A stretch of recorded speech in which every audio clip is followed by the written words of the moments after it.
Assalamualaikum warahmatullahi wabarakatuh. My name is Muhammad Jafarudin Yusuf. And I will present about the Precession of Simulacra by John Baudrillard. John Baudrillard was a French sociologist, philosopher, and cultural theorist in postmodern era.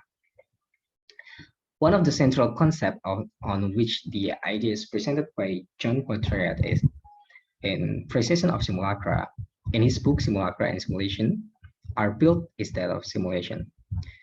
Baudrillard developed his notion of symbolic trait to account for the manners in which we perceive and organize our world. Following Foucault, Baudrillard sees the world as governed by impersonal power or a system which dictates control over knowledge of the world, which is distributed across society. Let's talk about simulation and simulacra. Simulation is an imitation or representation of something. Then simulacra is whatever replaces reality with its representation. Often simulacra or simulacrum are considered bad imitation that attempt to create a better reality and therefore fail to accurately represent reality. According to Baudrillard, there are three orders of simulacra. The first order of simulacra is that which creates the real as distinguished from representation. Like the map, the novel, and the painting are clearly an artificial representation of reality. Baudrillard ties this order of simulacrum or simulacra to the Renaissance, in which the attempt to accurately represent reality was the attempt to ratify its existence regardless of representation. The second order of simulacra is that which blurs the distinction between reality and representation. He ties this development to industrialization and mechanical reproduction, which allows for serial production of representations that eclipse the original. The original loses its meaning in relation to its copies. And the third order of simulacra, is at the center of poetry, Precession of Simulacra. For poetry, the real is always already constructed.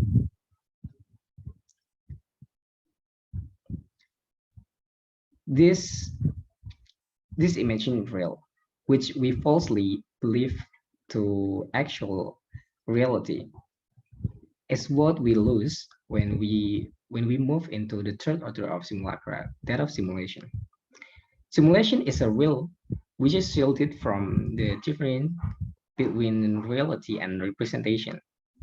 This difference is eroded in postmodern times, while simulation eradicates actual reference and the real as separate from representation. The reference is then reproduced, but only this time free and independent of the same. That is what poetry calls hyper-reality. Let's move to hyper-reality. The concept of hyper-reality is explained before, in which there is no access to the real, only an access to simulation, which is what becomes real, the simulation that becomes real. Given a lot of example, it explains the difference between simulation and simulacra or simulacrum.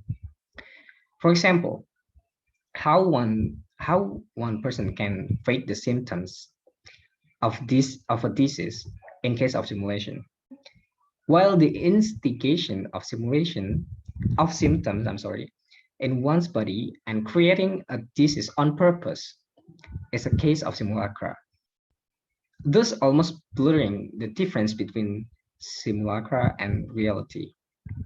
Other example being that of the presence of the divinity and multiplying this presence by the creation of its image and icons, to an extent that the idea of God is in itself of a simulacrum. The greatest example explained by Baudrillard is Disneyland, by presenting imaginary as more realistic than reality itself. Disneyland draws visitors into the world of escapism and happiness, as if through simulation. It makes the troubles of the real world less relatable, right? As how the presence of Disneyland, a land of fantasies and imagination, lead us to believe that the rest of world outside of Disneyland is more real.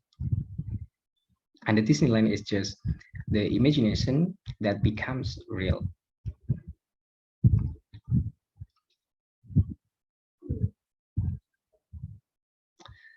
Putri points to a number of phenomena to explain this loss of distinction between reality and the simulacrum or simulacra.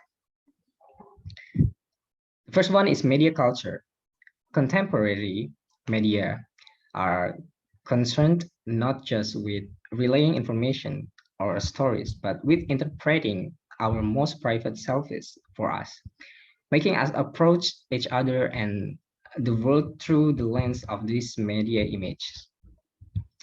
We therefore no longer acquire goods because of real needs, but because of desires that are increasingly defined by commercials and commercialized images,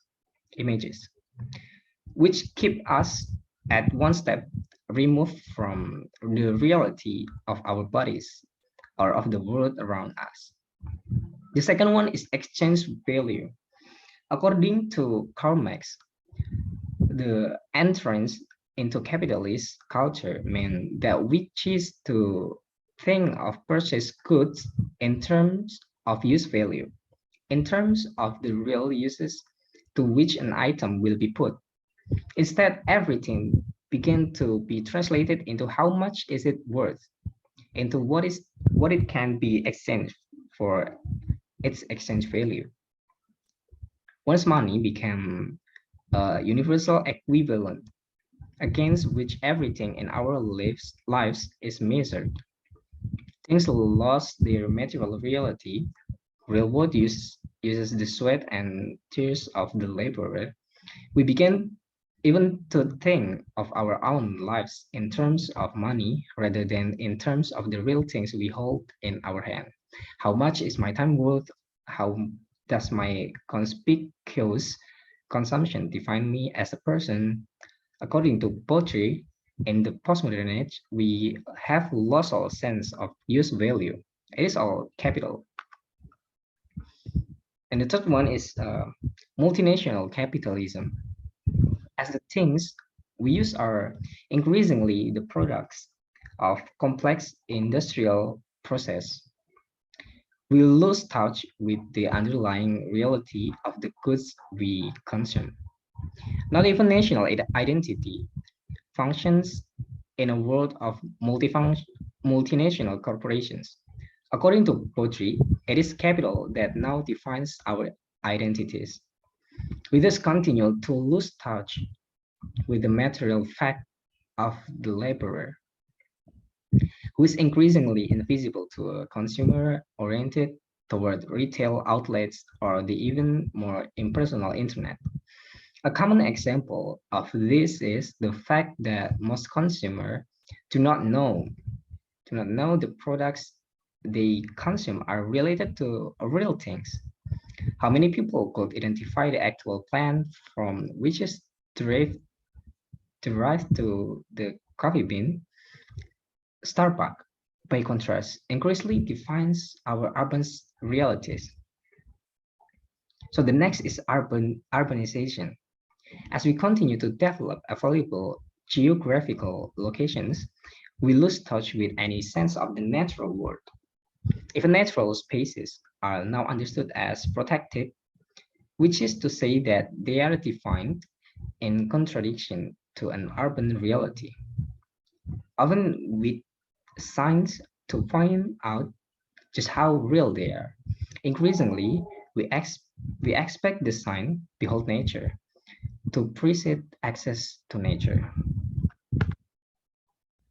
The last one is language and ideology. Poetry illustrates how in such subtle ways language keeps us from accessing reality. The earlier understanding of ideology was that it hid the truth, that it represented a false consciousness.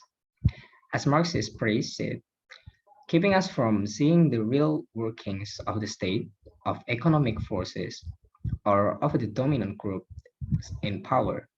This understanding of ideology corresponds to poetry's second order of simulacra.